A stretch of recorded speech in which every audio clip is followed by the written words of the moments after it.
งามเลยพี่น้องมาเมื่อนี้โคตรสวยเวลาแขกมาเฮือมาสานเพื่อนต้องปูสาดปัดกวดเห็นบ่จุดนี้เป็นจุดที่บอลเวลาแขกมายิ้มยามเพื่อนต้อง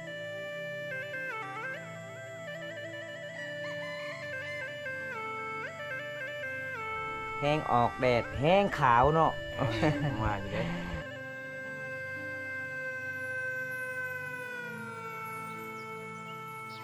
ดีใจหลายบอกผู้ใหญ่พากเงินมาให้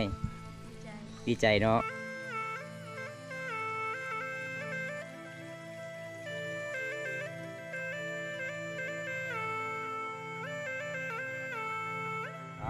พี่น้อง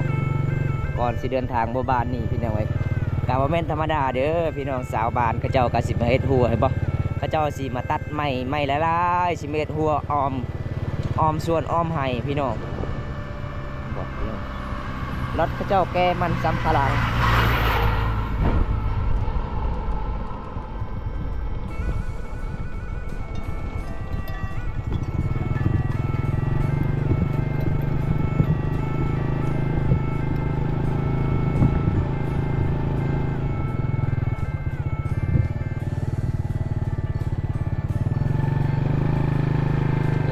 แล่นไป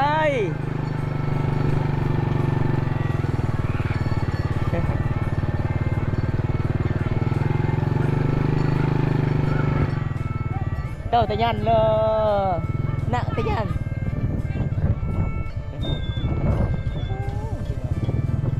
สาวแลนนี่ผู้สาวลายพี่น้องสาวลายเลยพี่น้องบ้านนี้พี่น้องป้าพี่น้อง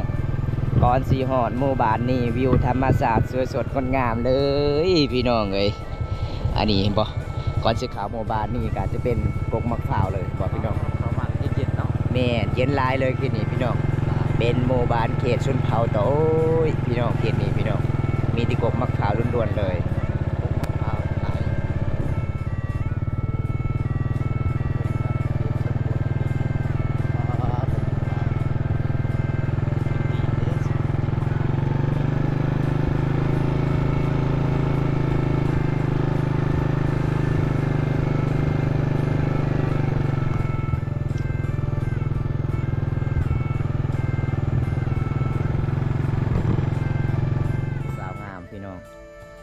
มื่อนี้มาเยี่ยมยามสาวเบลลงคือเกาโดนแล้วไม่ได้ไปหาพี่น้องเลยเพราะว่าเมื่อนี้กับสาวเบลกับสุยูเหือนพี่น้องบุญพี่น้องสิได้พอสาวเบลได้แบบบ่ได้นัดเลยพี่น้องเฮาไปกับทีมงานเฮา3 คนเมื่อนี้พี่น้องเอาไปใช้สัตว์ด้วยสาวเบลไปปูโอ้ผู้บ่าวมาหาบ่ ผู้ใดมาหาซะบ่แม่นผู้บ่าวบ่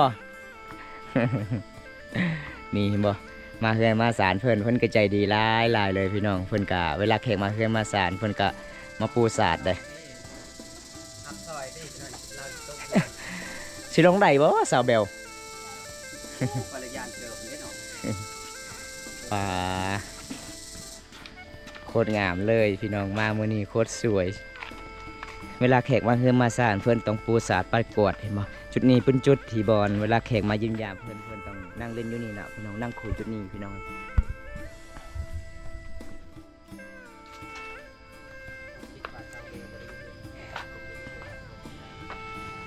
แล้วล่ะบอสเบลคือให้ย่างโอ้ข่อยเห็นเจ้าโพดในโนดว่าโอ้ยเมื่อยลายเห็นให้คือให้ ติดไม่ได้อ่อนธรรมดาพี่น้องเอาเนาะเอาว่าไทยเนาะว่าลาวก็ได้ป่ะว่าจะนอนนะเป็นยังบ่แล้วที่คือไงนะจะเป็นยังคืออยู่เพื่อนปะเนี่ยเมื่อย เขาพรเนาะลายมือแล้วน้องออกส่วนออกให้เบาตาไปยำละลายเถื่อบริพอเลยโอ้เราไปคือให้เพราะว่าเฮ็ดให้2 คนกับแม่ลูกเด้เราบ่ต้องทำเจ้าคอยมาแต่ละเทื่อเห็นตลอดพักเป็นแถว นี่พี่น้องนี่จะเป็นบ้านของสาวเบลคนสวยเอาซอยเน่เบาโกยซอยน้องเพื่อนเน่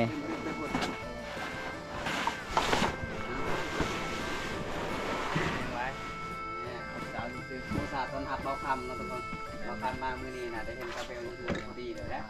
ดนๆนี่โอ้ย ยังถามว่าขึ้น มันทำมาขึ้นอยู่เนาะคอยอุตส่าห์กวาดเพียงผู้สัตว์ให้แล้วก็บ่ขึ้น สบายดีซาเบลเออ เดียวเนาะ แห้งออกแดดแห้งขาวเนาะ ผมว่าอยู่เด้ แห้งออกแดดแห้งงามพี่น้องเพิ่นหากันละบ่แม่นแล้วเด้อพี่น้องยังบ่ทันแล้วคือไห้พี่น้องเอ้ยจังมือแล้วน้องเบลคือไห้บ่ฮู้ลืมแล้ว นี่คือหายจากคน หลายคน หลายคนบ่โอ้แสดงว่าทางหายนักกว้างเนาะหลายคนแต่ยังบ่แล้วจักเทื่อ คอยเห็นใน YouTube งามเห็นตัวจริงให้งามเนาะเอ้ย โอ้บ่คำหากะ เอ้ย เป็นครั้งแรกเลยเนาะ เห็นครั้งแรกก็มักเลยเด้ มักเลยบ่ สาวเบลสาวนานไปไส เมื่อบาน เมื่อบานแล้ว แม่ แล้วเมื่อดนเลยบ่ โดน โอ้ โอ้สาวนาน เพราะว่า ยังบ่เห็นเลย บอมตากะสิบ่ได้ไปเยี่ยมยามโดนแล้วเพราะว่าบอมตาขาเวียงแน่ แล้วสอบกะเราก็ไปเวียกตลอดบ่แล้วสาวเบลอยู่เฮือน เพื่อน เขาแพงและลูกหลานเนาะแม่นบ่ พักพรเนาะมื้อนี้เนาะน้องละน้องเบลเนาะ สิไปไสมื้อนี้ สิเอาเครื่องเอาเครื่องอยู่ไส อยู่เมืองเรา นี่ไปนำกันเลยเอ้ยสันท้ายเลยคอยขี่กับว่าอุนตากันได้ อ้าว หรือว่าสิขี่กับใครสองคนก็ได้เอ้ย เครื่องบ่ฮอดแล้วบ่เขาว่า พอด อืมยังอันนี้น่ะโอ้ เอาไม่อยากถ่ายก็มาให้นะ ถ่ายกับจอเกิน โอ้ยพอดีแล้วสำนีเนาะเนาะดีแล้วสำนีเจ้า เจ้าจะถ่ายค่อยหั่นจอเกิน โอ้ยเจ้าถ่ายได้นี่ ฮอนไป อยู่ใกล้ๆกันมาให้ถ่ายเนาะนะฮะจะได้ เอาเครื่องหยัง จะไป สว เราไปเองเราก็เสียน้ำมันอีก เสื้อน้องสั่งเสื้อมา แม่ โอ้ได้เงินมาแต่ไสสั่งเสื้อ ขอเงินแม่ เขาเงินแม่เออ แม่จะดี ที่บ้านไปรับจ้างบ่แม่นบ่บ่เนาะ ไปรับจ้างแม่แล้วเนาะ หลาย ส่งแม่ เนาะ เนาะ แม่ ไปฮือให้ได้ไปรับจ้างแม่แล้วกินข้าวแล้วบ่ตอนนี้ ยังยัง ยังบ่กินอีก ไปเมื่อใด บ่ บ่ กิ ยั น งบ่ทันกินข้าวตลอด บ่กินข้าว กินบ่แซ่บบ่ กินข้าวเช้าอดข้าวเช้าลดหุ่นเนาะ อ่ามาบ่มีแน้กินบ่หรือว่าจังได๋ บ่มีแนวกิน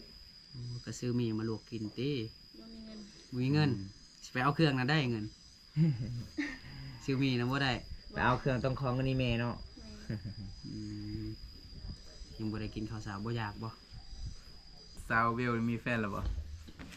บ่มี บ่มีวะเอ้ยแฟนบ่หายตี้ว่าบ่มีนี่ บ่มีอะไรเนาะ แม่ เอากันแนวบ่มี บ่มี ก็บ่มีแล้วเนาะไผสิหาย มื้อใดสิเอาแพน บ่มีคนเอา บ่มีคนเอา คนเอาเอ้ย ยานเจ้าเลือกหลายบ่ อื บ่ ม บ่ คนงามปานนี้เลือกหลายเนาะ แมน ไปมื้อใดยังบ่มีแฟน แมน คนงามว่าบ่มีแฟนนะบ่มีไผเสือดอกเนาะ แม่ เขาก็เอาแฟนเก็บไว้ในใจก็พอพอสิบอกเอา ได้ยินได้เห็นคลิปบ่าวผู้ไทยว่าเจ้าสิไปเฮ็ดงานบ่ได้เห็นคลิปกับบ่าวไทยบ้านนอกนะสิไปเฮ็ดงานบ่ แม่ เฮ็ด เฮ็ดงาน ที่ ห ไส ยัง ยังบัว ยังบ่ฮู้แล้วสิไปบ่ ไป อืมมื้อใดสิไป จักเลย อ้าว หายแล้ว งานใช่แหละ ทำตาจะไปเฮ็ดงานแล้วผู้ใดอยากสอยแม่เฮ็ดให้ผู้เดียว เฮ็ เนี่ย ดงานนี่ใช่ แม่ โอ้ สิไปเฮ็ดงานอยู่ไสบัดนี้ ยังบัว ยังบ่ฮู้เพิ่นอยากไปเฮ็ดงาน แต่ว่ายังบ่มีงานที่จะเฮ็ดจะมีงานก็บอกแล้วเราสิไปเฮ็ดซอย งาน ไปเฮ็ดงาน เสียหยาให้ อ่า ขอบคุณครับน้องเบลยังบ่ทันกินข้าวแม่นบ่น้องเบล แม่ ยังบ่ทันกินข้าวเช้าบ่ แม่ เพิ่นลดหุ่นเพิ่นว่า อืม เพราะว่าอ้วนโพด ขนาดออกแดดเด้อพี่น้องก็ยังสวยมากๆเลยพี่น้องเอ้ย อ้าวคนงามเนาะ เพราะว่าน้องเบลก็ออกฮือไห้ตลอดยังบ่ทันได้แล้วมื้อนี้เพิ่นพักผ่อนอยู่ในเฮือนในศาลพี่น้องก็เลยมายิ้มยามน้องเบลคือเก่าสาวเบลงามแท้มื้อนี้แม่นงามหลายเลยจะโดยหรือยังพี่บุญตาจะแล้วเด้ออาจารย์เด้อจะโดยแล้วจะกับระไว้ระไว้ป้า อาคาเซีย กับอาหารป่าจะโดยกับอาหารป่าเด้ออามวยไม่ออกแดดอยู่แต่บ้าน โอ้ชมพอขาวเนาะอามวยเนาะขึ้นยังมาเมื่อนี้คือบ่ปากบ่เว้าเลยขึ้นฮอดผู้บ่าวบ่ บ่ หรือว่าขึ้นฮอดอีเมออกให้คนเดียว ดีเด้อครับสวัสดีเด้อที่เข้ามาติดตามรับชมเด้อมื้อนี้ไลฟ์สดกับบ่ได้โดนพี่น้องเพราะว่าคิดฮอดน้องแบวหลายโดนแล้วบ่ได้มาเยี่ยมยามน้องแบวมื้อนี้มากับทีมงานเฮา3คนคือเก่าบ่าวโกยพาลุยบ่าวคำพี่น้องเลาะทั่วไปบ่ หยอกไปทั่ว เลาะไปทั่ว แม่ หยอกไปทั่ว ไปทั่ว หยอกไปทั่ว หยอกไปทั่วเป็นทีมงานกันเองพี่น้องเอ้ย มีแกมบองเนาะ แกมบ้อง แกมรุ่งในใดก็เอิ้นว่า แกมบุ๋ม แกมบุ้มบ่ไทยเอิ้นบ่ แกมบุ๋ม แกมบุ้มเนาะพี่ซานมาสบายดีเบาคำ สวัสดี สวัสดีครับใจ นี่ อ๋อสวัสดีเด้อครับฟังไทยบ่ จังโมงว่าสิไปเอาเครื่องนะ ประมาณ1 โมง 2 โมง 1 โมง 2 โมงยังทาเงินจากหมู่อยู่ แม่น โอ้เพิ่นทาเงินก็เจ้ายืมเงินเพิ่นไปได้ทวงหนี้เด้อเพิ่นว่าบ่ทวงบ่ให้ได้ถ้าบ่ส่งคืนข่อยนะเนาะ แม่น โอ้ เจ้าชื่อหยัง FC ถาม ซื้อข่อย โดย เดี๋ยว สาวเบล ข่อยสิซื้อข้าวสารว่ะ น้องเบลเด้อคอมเฟสเด้อน้องเบลเด้อไอคอมเฟส มื้อนี้นะที่ว่าจะเอาไปเอาเครื่องน่ะได้ขอเงินแม่เท่าใด 50 50,000 แล้วค่าเครื่องน่ะเท่าใดซะ แสน15 อ้าว พอดีเซน65เนาะ แล้วสิพ่อบ่ล่ะ เงินข่อย50 เอ เงินจะ เงินเจ้า 50ขอเงินแม่50ทางค่าน้ำมันอีกบัดนี้ และ มีงานอยู่ฝั่งไทยนี่ก็ไปบ่ รอ 50บ่ ไปเป็นหยังก็บ่ไป เป็นหยังคือบ่ไปน้อง เมารถ เมารถ เมารถ ขี่รถบ่ได้เนาะ แม่น เมารถ พี่น้อย ไปไล ปกติ บ่ได้ ใจอยากไปอยู่เนาะ แม่น เพราะว่าบ้านเฮาก็บ่มีบ่อนรับจ้างเนาะเฮ็ดงานเนาะ ถ้าเป็นแถวบ้านเฮารับจ้างได้เดือนละ 4-5 แสนล้านหนึ แม่ งสูงสุด วันหนึงเท่าใดน้องเขาเจ้าจ้างอยู่บ้านน้อง กีบ มัน70 70,000กีบ เอ้า โอ้ย มาในเขตนี้แห้งหนักกว่าเก่า แห้งหนัก ทุคนเลยแถวบ้านบาวุนตา80เนาะ 80,000 มาในเขตนี่แมน70,000กีบ100 กว่าบาท100 กว่านิดๆเนาะบ่ได้ซื้อหยังมาฝากเพิ่นเลยเนาะทุกคน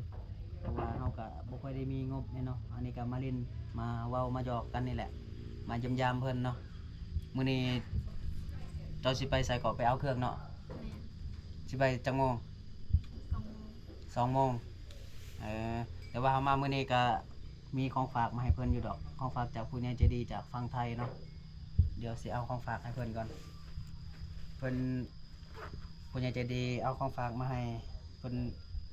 มันไว้เพิ่นว่า ได้บ่ซะเบลให้ไอายเพิ่นมันไว้ได้บ่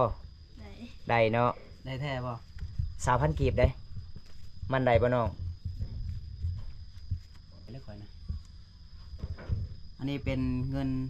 จากผู้ใหญ่ใจดีจากฝั่งไทยทุกคนที่ฝากมาทางบ่กวยให้สะพานบุญให้ซาเบลเนาะจำนวน500 บาทแลกมาเป็นเงินกีบเป็น300,000กีบเนาะก็ต้องขอบใจผู้ใหญ่ใจดีจากฝั่งไทยที่เชื่อใจและไว้ใจทางบ่กวยเนาะที่ให้มาสะพานบุญให้ซาเบลเพิ่นเดี๋ยวบ่กวยสิมอบให้เพิ่นเลยแล้วก็ให้เพิ่นขอบใจทางผู้ใหญ่ใจดีอีกเทื่อหนึงเนาะอ่ะ มอบเงินให้ผู้สาวแล้วขอบใจเลย ขอบใจเพิ่นแน่นกมือแล้วก็ขอบใจเพิ่นแน่อ่ะนกมือเด้อเอาเว้าได้ก็เว้าเลยเว้าเป็นภาษาท้องถิ่นเลยก็ได้อ่ะ เออเว้ารถแบบใดสามารถน้องเว้าได้ นกมือแล้วก็เว้าภาษาท้อง เลย ถิ่นเลยก็ได้ ได้ เอาภาษาทุ่มเจ้าเองเด้ภาษาบ่รู้อ่ะเว้าบ่เป็นบ่ ขอบใจเด้อว่าตามไปก็ได้ บ่ถ้าเว้าบ่ได้ก็เว้าขอบใจหลายๆเด้อผู้ใหญ่ใจดีจากฝั่งไทยก็จังซี่เอา ขอบใจหลายๆเด้อจากผู้ใหญ่ใจดีจากฝั่งไทย ที่มอบเงินให้ ให้น้อง เงินให้ ขอบใจหลาย ขอบใจหลาย เพิ่น สุ ก็ ขภาพแข็งๆว่ะ อืมเพิ่นก็เว้าบ่ค่อยเป็นแน่นอนทุกคนเนาะ แหม เพิ่นก็อยากขอบใจหลายกว่านี้อยู่แต่ว่าเพิ่นก็เว้าลาวบ่ค่อยเป็น บ่ติดเลยซาเบลตอนนี้ไอ้กลับกันเด้อ ๆโดย มื้อนี้เป็นจังไดดีใจหลายบ่ผู้ใหญ่ฝากเงินมาให้ ดีใจ ดีใจเนาะมื้อนี้น้องสิไปไสมื้อนี้นะ ที่เอาเครื่อง เอาเครื่องอยู่ไส ในเมืองอยู่เมือง โอ้ ได้เงินหลายเนาะ วันนี้กลับก็เดินน้องเด้อ โดย คลิปนี้ขอจบไว้ที่นี่ก่อนพี่น้องคลิปหน้ามาพบพอกันไหมขอกล่าวคำว่าสบายดีเด้อ บ๊ายบาย บ๊ายบาย